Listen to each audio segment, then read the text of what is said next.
from my channel Nabidin Motion. So সুযোগ আজকে video.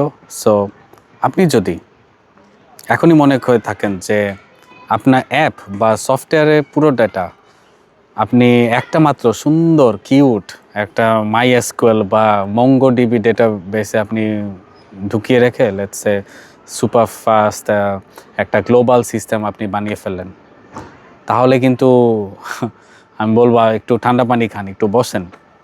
আপনার চিন্তার জগৎটা আজকে আরেকটু ব্রড করতে হবে। ওকে, সো আশা করি আপনার পুরো ভিডিওটা দেখবেন, তাহলে বুঝতে পারবেন। সো ফেসবুক, অ্যামাজন, নেটফ্লিক্স বা বড় বড় যেসব আপনার ওটিটি প্ল্যাটফর্মগুলো আছে, এগুলো কিন্তু আপনার কখনো একটা সিঙ্গেল ডেটাবেস দিয়ে চলে না।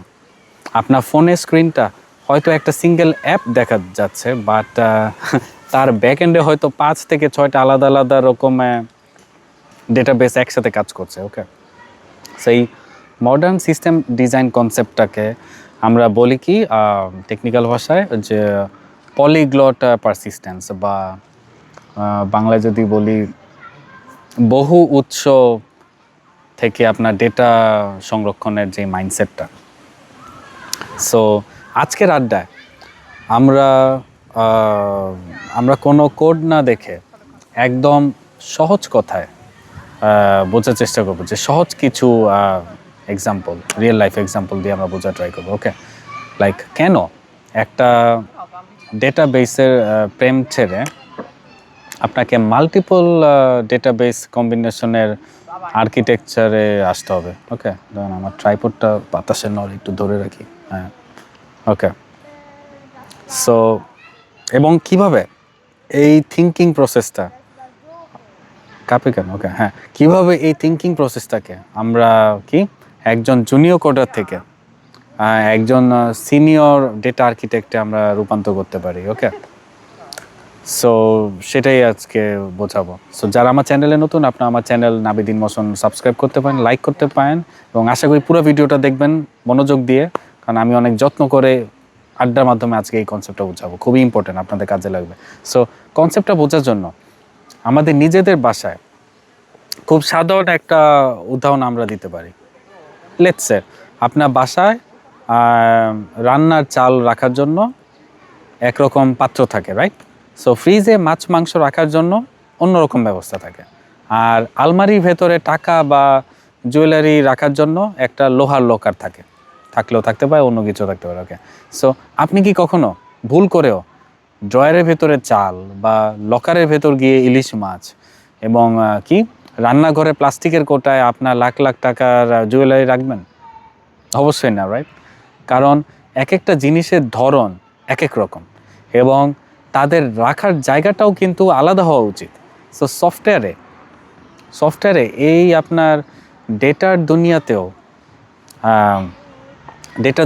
ঠিক একই রকম নিয়মটাই কিন্তু খাটে। সো জুনিয়র ডেভেলপাররা আলসেমি করে অ্যাপের user profile, live chat, payment history বলেন, এমনকি ফ্রেন্ড সাজেশন, সব ডেটা নিয়ে একটা মাত্র রিলেশনাল ডেটাবেসে রেখে দেয়, for example sequel,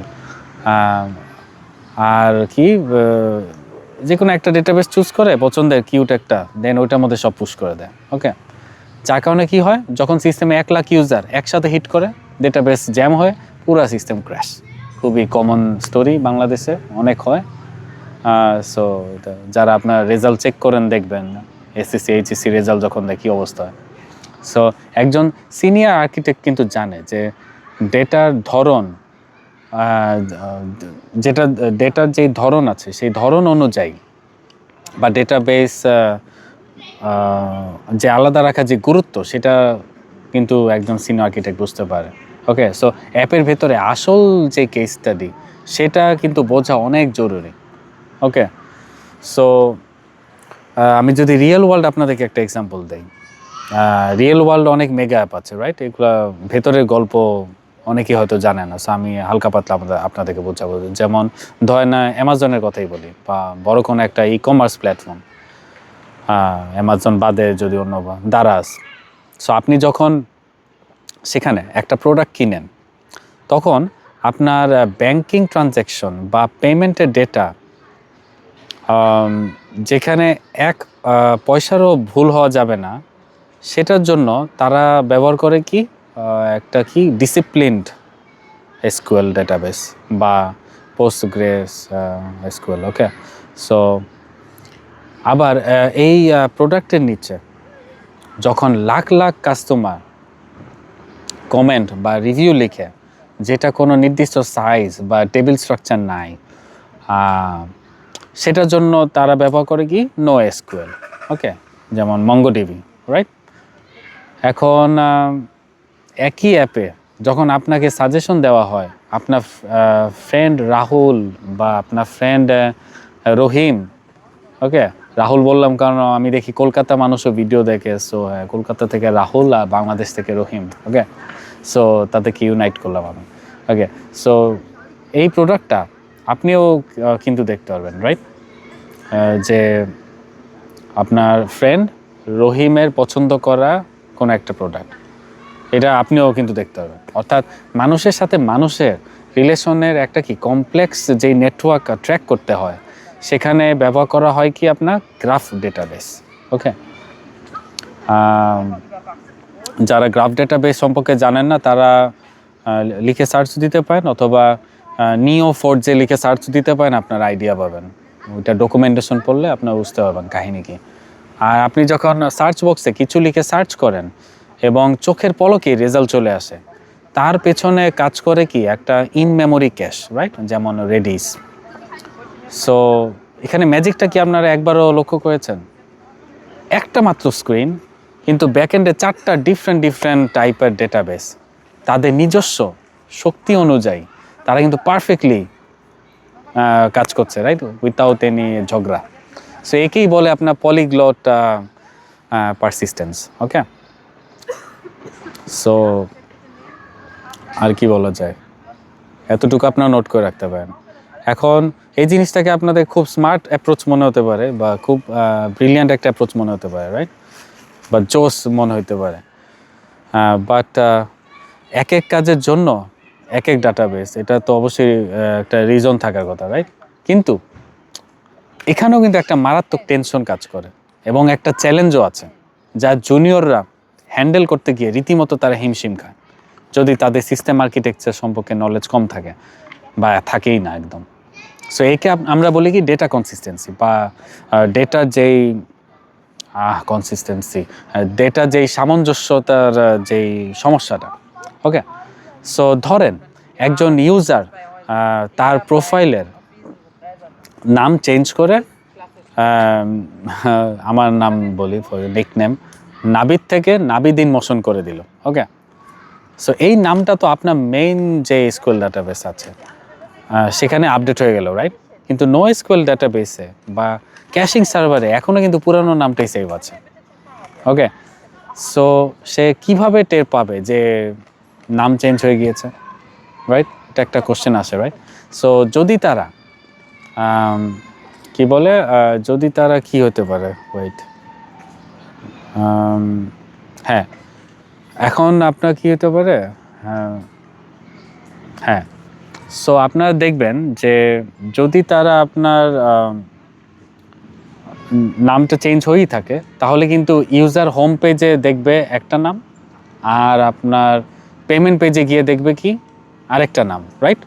so user তো অলরেডি ভাবছে যে সিস্টেম হ্যাক হয়ে গিয়েছে, রাইট? এরকম যদি হয় তো খুবই সমস্যা, right? So multiple database use করলে তাদের মধ্যে রিয়েল টাইম ডেটা সিঙ্ক করাটাই হলো আসলে একটা আর্কিটেক্টের সব থেকে বড়, আমি যেটা বলবো, পরীক্ষা। ওকে, সিঙ্ক যেই ব্যাপারটা। সো কোডাররা এখানে ম্যানুয়ালি কোড লিখে সিঙ্ক করার চেষ্টা করে ধরা খায়। ওকে, চিন্তা করেন একবার যে আপনি ম্যানুয়ালি কোড লিখছেন আর আপনি ট্রাই করছেন to sync, but it's not working out. আর সিনিয়র আর্কিটেক্টরা যেটা করে, ওরা কি করে এখানে চেঞ্জ ডাটা ক্যাপচার এবং কি ইভেন্ট সোর্সিং, এইসবের মেকানিজমগুলো ইউজ করে। আপনার সিস্টেম ডিজাইনে বই পড়লে এই টেকনিক্যাল ওয়ার্ডগুলো শিখতে পারবেন।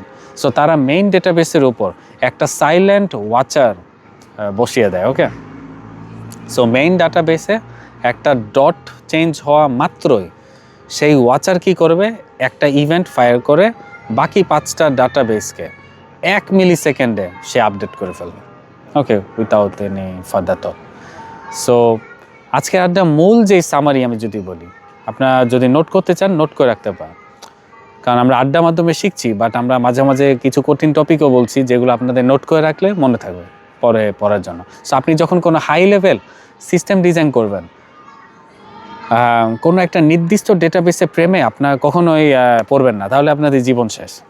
সব ডেটাবেসেরই নিজস্ব প্লাস এবং মাইনাস পয়েন্ট আছে।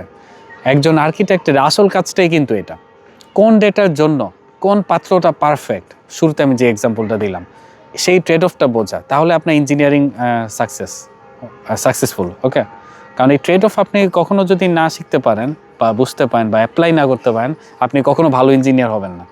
ওকে, সো ইন্টারভিউ বোর্ডে ইন কেস যদি আপনাকে জিজ্ঞেস করে, আপনি বলেন ওকে আমি আমার architecture polyglot persistence model follow করব এবং ডেটা কনসিস্টেন্সির জন্য আমি সিডিসি পাইপলাইন আছে সেটা আমরা ডিজাইন করব, তখন কিন্তু ইন্টারভিউ বুঝবে যে ও আপনার অলরেডি ওয়াও নলেজ আছে, আপনি জানেন কনসেপ্ট, আপনাকে দিয়ে করানো যাবে কাজ। আর কোনো প্রশ্ন ছাড়াই তখন আপনার সে কিন্তু বুঝে যাবে যে আপনি আসলে এরকম বড় বড় স্কেলেবল সিস্টেম আর্কিটেকচার আপনি হ্যান্ডেল করতে রেডি। এরপরে বাকিটা ওরা শিখাবে, বাট হ্যাঁ আপনি অ্যাটলিস্ট এই পর্যন্ত রেডি। সো আশা করি আপনাদের এই ভিডিওটা ভালো লেগেছে। সো এবং নেক্সট ভিডিওটার জন্য আপনি অপেক্ষা করবেন আশা করি, তাহলে আরও কিছু আমি যা জানি আপনাদের সাথে শেয়ার করতে পারবো। আর 12 মিনিট, মাই গড। ওকে, সো আশা করি 12 মিনিট পর্যন্ত আপনারা আমার সাথে ছিলেন, অনেক কষ্ট করে বুঝালাম যতটা পারি রিয়েল লাইফ এক্সাম্পলের সাথে, উইথাউট এনি কমপ্লিকেশন। কারণ কনসেপ্টটা আপনি যখন ভালো মতো বুঝবেন, এখন যখন আপনি ডকুমেন্টেশন দেখবেন বা বই দেখবেন, কোড দেখবেন, আপনি কিন্তু লজিকটা কিন্তু বুঝে যাবেন যে আসলে কী হচ্ছে, রাইট? সো এই ছিল আজকের বক্তব্য। দেখা হবে নেক্সট একটা ভিডিওতে। সেই পর্যন্ত আপনারা ভালো থাকেন, সুস্থ থাকেন, আমার ভিডিওতে লাইক দেন অ্যান্ড আমার চ্যানেল সাবস্ক্রাইব করে পাশে থাকেন। আর কমেন্টে আপনাদের মতামত জানাতে পারেন, কেমন লাগলো আপনাদের ভিডিও, আপনাদের favourite architecture, whatever. So thank you very much for watching. তারা বাই বাই।